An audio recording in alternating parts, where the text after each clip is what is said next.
नई संसद के गृह प्रवेश पर आखिर क्यों है कलेश? सेंट्रल विस्टा के उद्घाटन के खिलाफ विपक्ष का सियासी बिगुल फूंक चुका।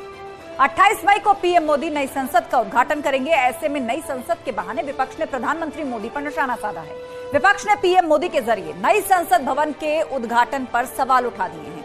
19 विपक्षी दलों ने इस उद्घाटन का बहिष्कार किया है और एक साझा बयान भी जारी किया है। विपक्ष ने राष्ट्रपति उपराष्ट्रपति को नहीं बुलाने पर विरोध जताया, मोदी सरकार पर संविधान के अपमान का आरोप लगाया। तो सवाल वही, संसद भवन बहाना, मोदी पर निशाना, नई संसद के गृह प्रवेश पर आखिर क्यों मचा है सियासी कलेश? लोकतंत्र का मंदिर क्यों बना सियासत का सेंटर? शुरू करेंगे डिबेट, पहले ये रिपोर्ट।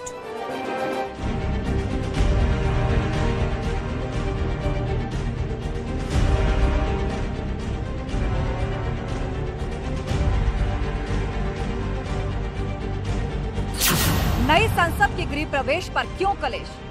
भारत सरकार ने सबको विनती किया है कि आप उपस्थित रहिए, सब अपनी अपनी भावना के अनुसार करेंगे। नई संसद तैयार, क्यों सियासी तकरार? अगर सबको मिला जुला के बैठ के बात होती तो प्रोटोकॉल में तो हमारे सभापति राज्यसभा के लोकसभा के अध्यक्ष से ऊपर है, उनकी अवहेलना, राष्ट्रपति की अवहेलना क्यों? जो महिला है, दलित हैं, आदिवासी, यही गुनाह है उनका। संसद भवन बहाना, मोदी पर निशाना। कांग्रेस सहित जो भाजपा विरोधी विपक्षी दल हैं, उन्होंने उद्घाटन सत्र से अलग रहने का जो फैसला किया है, मुद्दा विहीन लोग हैं। देश के संसद भवन को चुनाव के मैदान की तरह देख रहे हैं। नए संसद भवन में स्थापित होगा सिंगोल। कि संगोल जिसको प्राप्त होता है, इसके पास से न्यायपूर्ण और निष्पक्ष शासन की अपेक्षा रखी जाती है और एक प्रकार से न्यायपूर्ण और निष्पक्ष शासन करने का आदेश उसको मिलता है। लोकतंत्र का मंदिर, सियासत का सेंटर।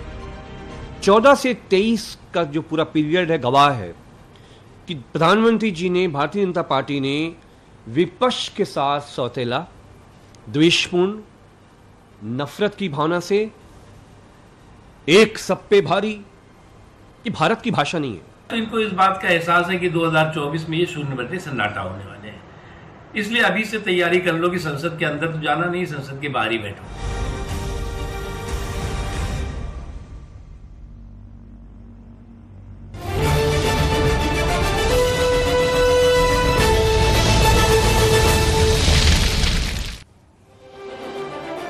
और अब आज महाबहस के 3 राउंड के सवाल एक एक करके आपको दिखाते हैं। अपने मेहमानों से हम कौन सा सवाल करने जा रहे हैं। राउंड 1 में हम पूछेंगे नई संसद के गृह प्रवेश पर आखिर सियासी कलेश की क्या आवश्यकता है, इस पर सियासत आखिर क्यों हो रही है, मोदी विरोध के लिए आखिर ये सियासी कलेश क्यों खड़ा किया जा रहा है। राउंड 2 में पूछेंगे संसद भवन नया, विरोध की सियासत पुरानी, क्या ये सब कुछ मोदी विरोध के लिए हो रहा है, क्या लोकतंत्र के मंदिर का अपमान किया जा रहा है। राउंड 3 में हम सबसे पूछेंगे लोकतंत्र के मंदिर की बात, विपक्ष क्यों नहीं है साथ। चर्चा की शुरुआत करेंगे और पूरा गेस्ट पैनल हमारे साथ जुड़ चुका है। बीजेपी प्रवक्ता अशोक पांडे जी हमारे साथ जुड़ गए हैं, कपिल श्रीवास्तव जी हमारे साथ हैं, समाजवादी पार्टी के प्रवक्ता उमा शंकर जी हैं, प्रवक्ता कांग्रेस ज्ञान प्रकाश जी संविधान विशेषज्ञ हमारे साथ जुड़ गए हैं। आप सभी मेहमानों का बहुत बहुत स्वागत है। चर्चा की शुरुआत करते हैं, लेकिन सबसे पहले सवाल उमा शंकर जी आपसे यही, गुलाम नबी आजाद ने मीडिया के सामने आकर कहा है, शिवराज पाटिल जो कि स्पीकर भी रहे और उस वक्त संसदीय कार्य मंत्री थे गुलाम नबी आजाद, उनका कहना है कि यह बात तो शिवराज पाटिल ने भी कही थी कि देश की नई संसद बनकर तैयार हो जानी चाहिए 2026 से पहले। तो ये बात तो पहले उठ रही थी। सेंट्रल विस्टा को लेकर आप जब से काम शुरू हुआ है सवाल उठा रहे थे और अब सदन के जो बिल्डिंग बनकर तैयार हुई है उसके उद्घाटन से ये बहिष्कार, क्या ये सब मोदी विरोध में हो रहा है? देखिए आस्था जी, मोदी विरोध नहीं है ये लोकतंत्र का जो लोग विरोध कर रहे हैं उनके खिलाफ लोकतंत्र बचाने की मुहिम है। अब आपने कहा कि सेंट्रल विस्टा के निर्माण का विरोध क्यों, तो इसकी टाइमिंग गलत थी। हाँ ठीक है कि जरूरत थी, लेकिन जब देश 2020 में कोरोना जैसी महामारी से जूझ रहा था, उस समय आस्था जी देश के नागरिक 4 घंटे के अंदर लगाए गए लॉकडाउन से परेशान होकर वो शहर छोड़कर गांव जाने को मजबूर हो रहे थे और ये सरकार उन लोगों को घर पहुंचाने के लिए ट्रांसपोर्ट की व्यवस्था, खाने पीने की व्यवस्था भी नहीं कर पा रही थी और उसी समय ये 13,500 करोड़ रुपए का सेंट्रल विस्टा का निर्माण ये सरकार कर रही थी। यानी कि सरकार की टाइमिंग और सरकार की प्राथमिकता गलत थी, इसलिए हम इनकी आलोचना कर रहे थे। एक बात। अब दूसरी बात, आपने कहा कि इसका विरोध क्यों हो रहा है उद्घाटन का। देखिए, उद्घाटन का विरोध नहीं है। अगर ये देश की प्रथम नागरिक राष्ट्रपति, जो संसदीय प्रणाली की सर्वोच्च नागरिक, सर्वोच्च अधिकारी होती हैं, प्राधिकारी होती हैं, जो देश की पहली महिला आदिवासी राष्ट्रपति हैं, ये उनका अपमान हो रहा है। राष्ट्रपति जो संसदीय प्रणाली का मुखिया होता है, ये उद्घाटन अगर ये उनके हाथ से करवाते तो निश्चित रूप से हम सब सहर्ष इसमें शामिल होते। ठीक है, ये लोकतंत्र का मंदिर है। जी, आपने दो मुख्य बातें उठाई, वो सारी बातें जाएंगी अशोक पांडे जी के पास, जो कलेक्टिवली सभी का जवाब देंगे। लेकिन एक एक करके पहले तमाम विपक्षी दल और हमारे कॉन्स्टिट्यूशनल एक्सपर्ट भी अपनी बात रख लें। कपिल श्रीवास्तव जी, अब ये सवाल आपसे। टीएमसी, समाजवादी पार्टी, कांग्रेस समेत कुल 19 ऐसे विपक्षी दल हैं या बीजेपी विरोधी दल हैं जिन्होंने इस उद्घाटन समारोह से खुद को अलग करने का मन बनाया है। अब बीजेपी का यह कहना है कि लोकतंत्र के मंदिर का अपमान कर रहा है विपक्ष। लोकतंत्र के मंदिर का अपमान तो भारतीय जनता पार्टी है, क्योंकि इन्होंने प्रचार पाने का एक सेट माध्यम बना दिया है, भले उसके लिए संविधान की हत्या क्यों न कर दी हो। भाई, जब देश का राष्ट्राध्यक्ष हमारे राष्ट्रपति महोदय, इस पार्लियामेंट के हेड भी हमारे राष्ट्रपति महोदय हैं और इस देश के प्रथम नागरिक भी हमारे राष्ट्रपति महोदय हैं, तो नए अगर संसद भवन का निर्माण हो रहा है तो निश्चित तौर पे ये इनॉग्रेशन उनसे करा। और अगर एग्जीक्यूटिव वाली बात कहीं आती है कि राष्ट्रपति जी वही काम करते हैं वो प्रधानमंत्री यानी सरकार के उसमें काम करते हैं, तो ये जो हमारा अनुच्छेद 53 सब क्लास 1 है उसके अनुसार फिर लोकसभा के अध्यक्ष जी को करना चाहिए। तो ये सबसे बड़ा प्रश्न है कि आखिर इनसे क्यों नहीं। और मैं ये कह रहा हूं कि अगर आप सरकार थे, आपने एक निर्णय लिया कि संसद भवन नहीं बनवाएंगे, चलिए ठीक बात है, आपने उसका शिलान्यास किया, उस पर तो किसी ने आपत्ति आपको नहीं, लेकिन कम से कम ये उद्घाटन है, ये किसी सरकार का हेड नहीं कर सकता है। इसको अगर कोई करेगा तो वो संसद का हेड करेगा और वो हमारे संसद का। जो बात आप उठा रहे हैं कि सरकार का कोई हेड नहीं करेगा, संसद का कोई हेड करेगा, लेकिन बड़ा सवाल यह भी है और बहुत सारे तथ्य मैं आगे भी आपके सामने रखूंगी, वो सवाल भी होंगे आप सबके लिए कि क्या ये देश में पहली बार हो रहा है, क्या ये देश में पहली बार हो रहा है। आज हम जो बहस कर रहे हैं, बात चाहे संसद भवन की हो या फिर विधानसभाओं के भवन की हो, पूर्व में बहुत सारे ऐसे उदाहरण रहे। लेकिन उससे पहले ज्ञान प्रकाश जी मैं आपको लेकर आना चाहूंगी, कॉन्स्टिट्यूशनल एक्सपर्ट हमारे बीच में हैं। जो बात विपक्षी दल कह रहे हैं कि इसको सरकार का हेड नहीं कर सकता, इसको कोई संसद का ही हेड कर सकता है, मतलब उनका आरोप है कि राष्ट्रपति को इग्नोर किया गया, उपराष्ट्रपति, स्पीकर किसी और से करवाया जा सकता था, प्रधानमंत्री ऐसा नहीं कर सकते। देखिए, ऐसा है कि कॉन्स्टिट्यूशन के मुताबिक जो हेड ऑफ द गवर्नमेंट होता है वो प्राइम मिनिस्टर ही होता है। आर्टिकल 74 कॉन्स्टिट्यूशन ऑफ इंडिया, उसमें ये साफ साफ लिखा हुआ है कि the president shall act with the aid and advice of the prime minister. तो एक्चुअल जिसे हम कहते हैं डिफेक्टो पावर भारत के लोकतंत्र में प्रधानमंत्री जी के साथ है, और जो पार्लियामेंट है उसके जो दो प्रमुख अंग हैं, लोकसभा और राज्यसभा, वहां पे बेसिकली जो लेजिस्लेशन का और एग्जीक्यूटिव का जो काम है वो वहां पे होता है।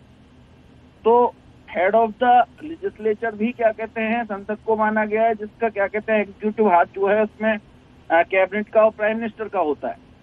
ठीक है। तो क्योंकि ये नई संसद का उद्घाटन है, मुहूर्त है, तो इसमें जो भूमिका बनती है वो मूलतः प्रधानमंत्री जी की बनती है। जो प्रेसिडेंट का जो नाम आता है वो हेड ऑफ द स्टेट माना गया है, और उनका राष्ट्रपति भवन क्या कहते हैं ऑलरेडी है, ये कोई नया राष्ट्रपति भवन नहीं बना। तो हेड ऑफ द स्टेट का काम राष्ट्रपति भवन में होता है और पार्लियामेंट में लेजिस्लेशन का काम होता है।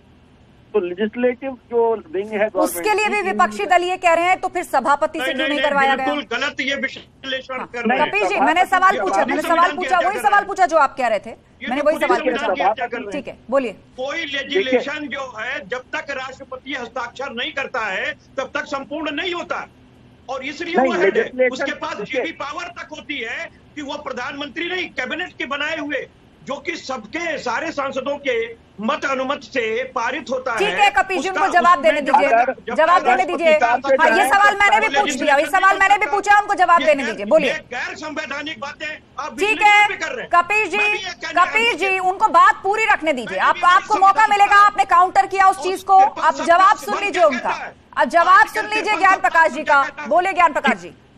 देखिए ऐसा है, इन्होंने जो एक कॉरोलरी दी के या तो स्पीकर साहब से कराते, स्पीकर साहब नहीं कर सकते क्योंकि वो एक सदन के स्पीकर हैं, दोनों सदनों के अलग अलग स्पीकर होते हैं। दूसरा, राष्ट्रपति जी का जो इन्होंने कहा कि लेजिस्लेशन तब तक कंप्लीट नहीं होता जब तक वो साइन ना कर दें, इस हिसाब से चलेंगे तो फिर तो प्रधानमंत्री जी केवल गवर्नमेंट के हेड होते हैं, सभी सांसदों का प्रतिनिधित्व आप लोग, सारे सांसदों का प्रतिनिधित्व नहीं करते। प्रधानमंत्री जी केवल कपिल जी, होते हैं। कपिल जी शांत हो जाइए, ज्ञान प्रकाश जी को बात पूरी करने दीजिए, उसके बाद आप सबके सवालों का जवाब अशोक पांडे भी देंगे और फिर मेरे भी कुछ सवाल है, और बहुत महत्वपूर्ण सवाल ये है कि क्या ये देश में पहली बार हो रहा है। लेकिन उससे पहले बात पूरी करेंगे ज्ञान प्रकाश जी, फिर अशोक पांडे जी। बोले ज्ञान प्रकाश जी, 10 सेकंड पूरी कीजिए बात। अगर इनका ये कहना है कि राष्ट्रपति जी हस्ताक्षर जब तक नहीं करते तब तक नहीं बनता, तो मैं इनसे ये कहना चाहूंगा कि उसके बाद में तो फिर जुडिशियल रिव्यू का भी प्रोसेस होता है जो सुप्रीम कोर्ट करती है, तो फिर किससे कराएंगे? नहीं होता। उसके बाद ये है कि नहीं होता, नई संसद अगर बनी है तब होता है जब आर्टिकल 13 के सब क्लास 1 to 6। ठीक है, कुल मिलाकर विपक्षी दल लगातार इस बात को लेकर अड़े हुए हैं कि प्रधानमंत्री नए संसद भवन का उद्घाटन नहीं कर सकते और इस तरीके से ये असंवैधानिक काम हो रहा है। अशोक पांडे जी, बार बार राष्ट्रपति के अपमान का हवाला दिया जा रहा है कि इस तरीके से राष्ट्रपति का अपमान किया गया, और कांग्रेस पार्टी तो ये भी कह रही है कि महिलाएं आदिवासी समुदाय से आती हैं, देश की राष्ट्रपति हैं, उनको इग्नोर किया गया। देखिए, सबसे बड़ी बात है कि पहली बार संसद का निर्माण हुआ है, देश की जनता गदगद है। ये अंग्रेजों वो सब ठीक है, जवाब दीजिए, सवाल का जवाब दीजिए, वो सब ठीक है, ये सब जानते हैं। हाँ बोलिए। आज सबसे बड़ी बात है कि प्रधानमंत्री को ये अधिकार है कि जीते हुए सांसदों द्वारा वो प्रधानमंत्री बनते हैं, बहुमत के आधार पे बनते हैं। और राष्ट्रपति की जहां तक बात है तो मुर्मू जी को भारतीय जनता पार्टी ने उम्मीदवार बनाया था। अपमान तो ये लोग कर रहे हैं हिंदुस्तान के प्रधानमंत्री का, ये वही विपक्ष है। जब कोरोना संक्रमण काल में हम भोजन करा रहे थे, लोगों को अन्न बांट रहे थे, उसका भी ये लोग विरोध कर रहे थे। कांग्रेस पार्टी ये कह रही है कि इसकी टाइमिंग को लेकर हम विरोध कर रहे थे। सेंट्रल विस्टा का विरोध टाइमिंग को लेकर था कि कोरोना के मुश्किल समय में वो बजट जो था लोगों को सहूलियत पहुंचाने के लिए खर्च हो सकता था, लेकिन आप सेंट्रल विस्टा बनाने चले गए, इसीलिए उसकी टाइमिंग को लेकर विरोध कर रही है कांग्रेस पार्टी। हाँ जी, सुनिए, जिस तरह से हमने कोरोना संक्रमण काल में काम किया, दुनिया पीठ थपथपा रही है। जिस तरह से हमने वैक्सीनेशन कराया, अखिलेश यादव तो यहाँ तक बोल रहे थे कि कैसा विपक्ष है कि अरे बाप रे बाप, मोदी की वैक्सीन लगाएंगे, अरे हम आएंगे तो खुद लगा देंगे। इन लोगों ने तो ठीक है, कपिल जी भी कुछ कह रहे हैं, उनका ऑडियो डाउन क्यों है, कुछ कह रहे हैं कपिल जी। करने का काम किया था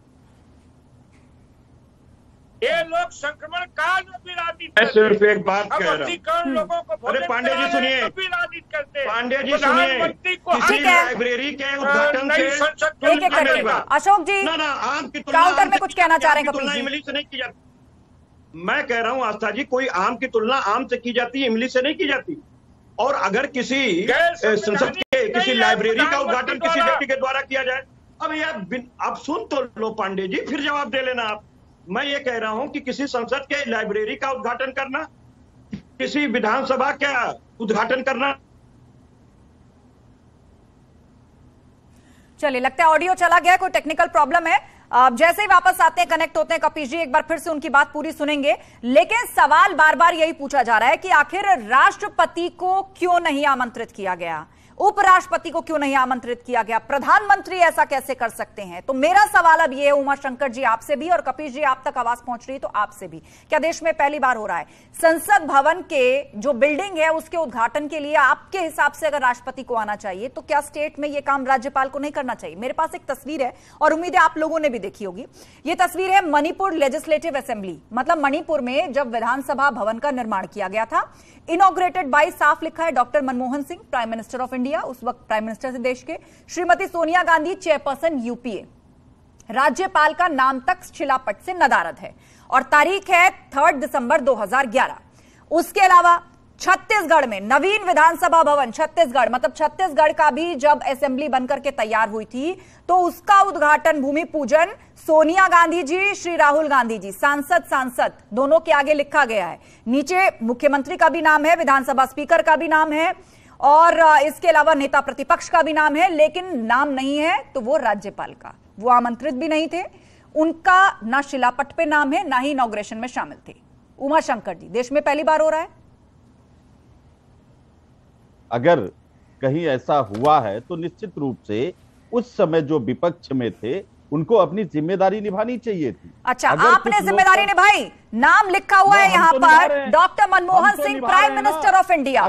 मणिपुर असेंबली लेजिस्लेटिव असेंबली के हॉल का इनॉग्रेशन श्रीमती सोनिया गांधी, नीचे लिखा है चेयरपर्सन यूपीए। अब मुझे बता दीजिए वहां किसका कॉन्स्टिट्यूशनल राइट क्या था, किसको इग्नोर किया गया, गवर्नर कहाँ पे है? आप सुन लीजिए, सुन लीजिए ना।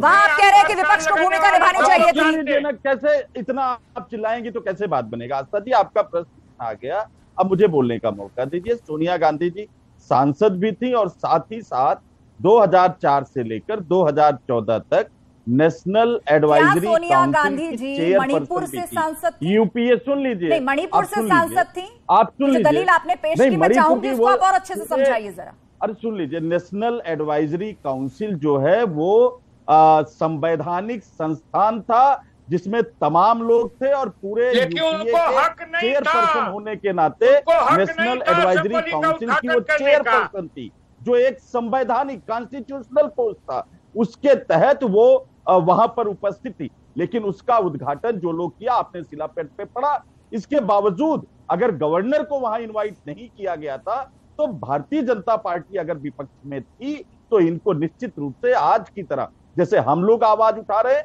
इनको भी आवाज उठानी चाहिए थी। चलिए अशोक पांडे जी, ये आप ही की गलती रही, बात समझिए, ये आप ही की गलती रही। साल 2011 3 दिसंबर आप लोगों ने विपक्ष की भूमिका नहीं निभाई। कांग्रेस पार्टी ने साफ कह दिया कि सोनिया गांधी सांसद भी थी, संवैधानिक पद पर भी थी, इसी नाते वहां मौजूद थी। प्राइम मिनिस्टर ऑफ इंडिया उस वक्त के डॉक्टर मनमोहन सिंह वहां पर फीता काटते हैं, राज्यपाल का नाम न शिलापट पर है ना वो वहां मौजूद है। गांधी जी उस समय ये गलती आपकी है, ये गलती बीजेपी की है। 2011 में ऐसा क्यों हुआ अशोक पांडे जी? भारतीय जनता पार्टी की जो स्थिति है, ये लोग संविधान को तोड़ने वाले लोग हैं। प्रधानमंत्री के एक फैसले को राहुल गांधी नामक एक सांसद फाड़ देता है। दुनिया के सामने, प्रधानमंत्री के सामने एक आदेश को फाड़ा जाता है। ये लोकतंत्र के रक्षक हैं। इस मुल्क में इमरजेंसी लगाने वाले लोकतंत्र के रक्षक हैं। ये दुर्भाग्य है कि मोदी जी का खाली विरोध कर रहे हैं। मोदी जी संवैधानिक पद पे हैं, संसदों द्वारा चुने गए प्रधानमंत्री हैं, उनको हक है नई लोकसभा का उद्घाटन करने का। आप दोनों शांत होइए, एक एक करके बात रखिए, एक एक करके बात रखिए। सवाल अब राउंड 2 का आने जा रहा है। सवाल ये है, संसद भवन नया, विरोध की सियासत पुरानी। उमाशंकर जी। जी जी आस्था जी, सवाल यही है कि ये सब कुछ मोदी विरोध में हो रहा है क्या? पूर्व में भी हुआ है, मैंने उदाहरण बता दिया आपको। नहीं, देखिए मोदी विरोध नहीं आस्था जी। अगर मोदी जी गैर लोकतांत्रिक, गैर संवैधानिक परंपरा डालने की कोशिश करेंगे तो जाहिर सी बात विरोध होगी। कांग्रेस का विरोध उद्घाटन को लेकर क्या है कि एक दलित राष्ट्रपति, आदिवासी महिला, जिसको आपने वोट बैंक के लिए आगे करके आपने कहा हमने आदिवासी को राष्ट्रपति बना दिया, आदिवासी को राष्ट्रपति बना दिया, तो आज जब उस आदिवासी महिला को सम्मान देने की बात है, उनके हाथ से जब इस सेंट्रल विस्टा का उद्घाटन कराना चाहिए, जो राष्ट्रपति का महामहिम असेंबली के उद्घाटन पर आप जवाब नहीं दे पा रहे, वहां आपने कह दिया ये भाजपा की गलती है। डॉक्टर मनमोहन सिंह और सोनिया गांधी वहां पर क्यों थी, ये बीजेपी की गलती थी। ठीक है, कपिल श्रीवास्तव क्यों किया जा रहा है? ठीक है, कपिल श्रीवास्तव जी, सेंट्रल विस्टा का उद्घाटन नहीं कराया जा रहा है और उनको आमंत्रण। बात आ गई आपकी, बात आ गई। जो सवाल पूछा था उसका जवाब आप नहीं दे पा रहे। कपिल जी को बोलने दीजिए, कपिल जी बोलिए, उसके बाद ज्ञान प्रकाश जी। जो हेड है, उमाशंकर जी, मेरी आवाज पहुंच रही है ना आप तक? आस्था जी लास्ट एक मिनट, कपिल श्रीवास्तव जी को बोलने दीजिए, मैंने उनसे सवाल किया है, अगर वो कनेक्ट हो गए हैं। कपिल जी, मेरी आवाज आ रही है ना आप तक? जी हाँ, आपको आवाज आ रही है? जी, बोलिए। जी, मैं ये कह रहा हूं आस्था जी कि ये मोदी जी का विरोध नहीं है। कोई व्यक्ति देश से बड़ा नहीं हो सकता, लोकतंत्र से बड़ा नहीं हो सकता, देश के संविधान से बड़ा नहीं हो सकता, लेकिन हाँ एक व्यक्ति ऐसे हो सकते सबकी हितमारी करने लगे, और वो उनकी आदत है। मैं क्यों कह रहा हूं, 2004 में उन्होंने पिछड़ों का हक मार दिया, स्वयं वो अगड़े थे, अपने आप को पिछड़ा कर दिया। उसके बाद विदेश मंत्री का मार दिया, उसके बाद जो है रेल मंत्री का इन्होंने मार दिया, सब इनॉग्रेशन स्वयं करने लगे। अब आप देखिए, राम मंदिर का जब निर्माण होने के लिए शिलान्यास था तो भी राष्ट्रपति महोदय से नहीं कराया गया, क्योंकि वो हमारे राष्ट्रपति महोदय महामहिम दलित थे, इसलिए उनसे नहीं कराया। अब देख लीजिए, क्योंकि एक महिला राष्ट्रपति है जो कि संवैधानिक हेड है, संसद की भी हेड वही है, उनपे वो बिल्कुल, मैं साफ कह रहा हूँ, बहुत बड़ा आरोप आपने लगा दिया अशोक पांडे जी। राम मंदिर के भूमि पूजन और शिलान्यास के लिए कहा जा रहा है कि राष्ट्रपति से क्यों नहीं करवाया गया, इसलिए कि वो गलत क्यों नहीं? राजेंद्र बाबू सोमनाथ का कर सकते हैं, राजेंद्र बाबू सोमनाथ का कर सकते हैं, राजेंद्र प्रसाद जी ने सोमनाथ मंदिर का किया था।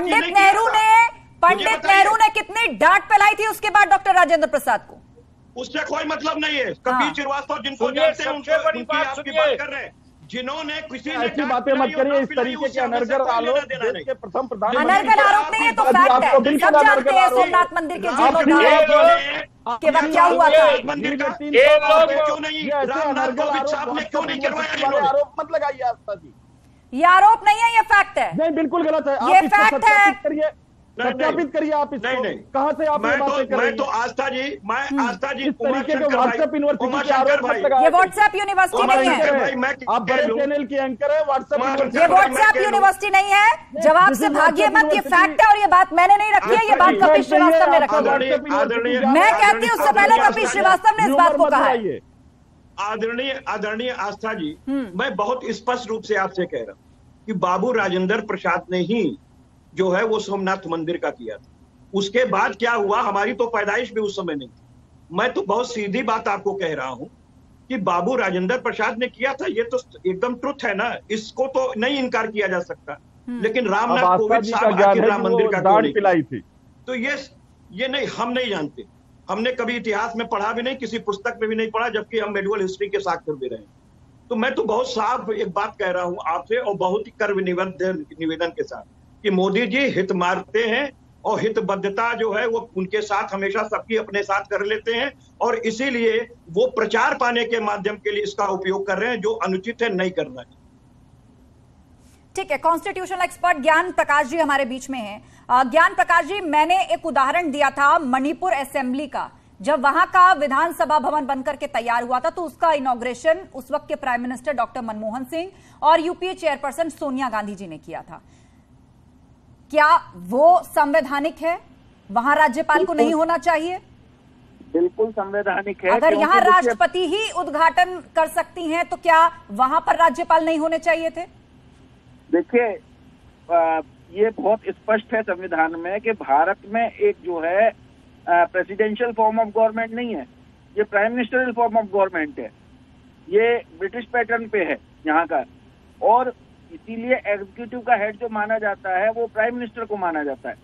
अब इसका आगे अगर आप देखेंगे तो जिस समय देश आजाद हुआ तो पंडित नेहरू ने सबसे पहली speech the, trust with destiny जिसको कहा जाता है। क्यों पंडित नेहरू ने क्यों दी?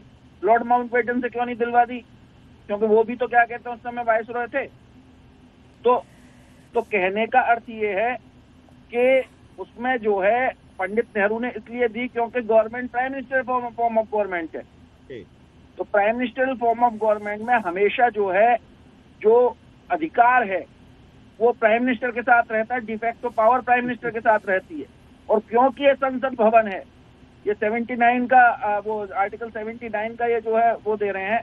79 में हाउस ऑफ द पीपल भी लिखा है, काउंसिल ऑफ मिनिस्टर्स भी लिखा है, प्रेसिडेंट भी लिखा है, सारा ऑर्गन्स लिखे हैं गवर्नमेंट के। ठीक है, लेकिन सवाल इस बात का है कि संसद पे किसका कार्य है? राष्ट्रपति जी संसद में आके कानून बनाने की प्रक्रिया में भाग नहीं लेते, राष्ट्रपति जी उसे फाइनल मैंडेट देते हैं सिर्फ। तो मतलब राष्ट्रपति जो है प्रधानमंत्री के नीचे है, आप ये कह रहे हैं सिर्फ ये बता दीजिए, क्या राष्ट्रपति को ये जेबी पावर नहीं है कि वो 3 बार अपने आपके बनाए हुए विधेयक को वापस कर सकते हैं? ये संविधान का कहता है दोनों का हेड होता है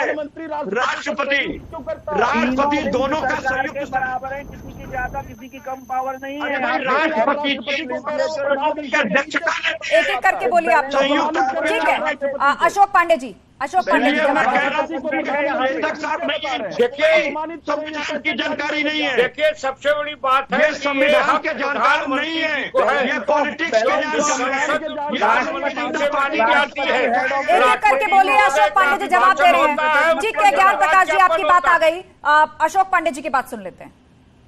ज्ञान प्रकाश जी देखिए, आपको बता दें कि संसद का मतलब है प्रधानमंत्री और सदन का कौन अध्यक्ष होता है? राष्ट्रपति महोदय का भाषण अभिभाषण होता है, उस पर धन्यवाद ज्ञापन सारे दलों के लोग देते हैं। और हिंदुस्तान के अंदर कोई राष्ट्रपति शासन नहीं है। लोकतांत्रिक व्यवस्था में प्रधानमंत्री ही सर्वोच्च होता है और उसको हक है लोकसभा के उद्घाटन का, नई संसद सदन का उद्घाटन करने का, संसद का ये हक है, सिवा प्रधानमंत्री के किसी को नहीं है। ये लोग संवैधानिक बहस कर रहे हैं, ये लोग मोदी जी के विरोध में इस तरह की बातें अनर्गल प्रलाप कर रहे हैं। ठीक है, हाँ देखिए, ये कह रहे हैं, ये दोनों लोग कह रहे हैं राष्ट्रपति प्रधानमंत्री के नीचे होता है, जबकि हम सब जानते हैं कि प्रधानमंत्री नीचे नहीं होता, राष्ट्रपति करता है। राष्ट्रपति पढ़ने के चक्कर में ये लोग संसद प्रधानमंत्री से चलती है।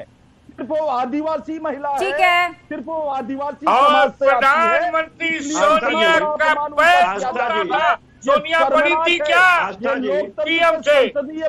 आप सभी लोग भाषा की मर्यादा को संभाल कर रखें, शब्दों का चयन, शब्दों के चयन में सतर्कता बरतें। अपमान है आस्था जी, ये लोकतंत्र के संसदीय प्रणाली का अपमान है, ये एक महिला का अपमान है, ये एक आदिवासी महिला का अपमान है। और इससे ये साबित हो गया, इन्होंने बुलाया नहीं, उनको आमंत्रण नहीं दिया, इसका मतलब ये साबित हो गया कि उनको राष्ट्रपति बनाना इनका सिर्फ वोट बैंक की राजनीति थी, ना इनको दलितों के सम्मान। उमाशंकर जी एक मिनट, उमाशंकर जी मुझे ये बताइए, ठीक है उमाशंकर जी एक मिनट, मेरे सवाल का जवाब दीजिए। आप बार बार कहते हैं कि सरकार को सभी विपक्षी दलों को साथ लेकर चलना चाहिए, ठीक है, लेकिन आज जब नए संसद भवन का उद्घाटन हो रहा है, ऐसा तो है नहीं कि आप लोग उद्घाटन समारोह में नहीं जाएंगे तो उस भवन में पैर ही नहीं रखेंगे। काम तो अब आगे से आपको वहीं करना है, सवाल वहीं पूछते हैं, हाउस के अंदर ही आपको सारे बिल लेकर आने, सारे चर्चा आपको वहीं करनी है।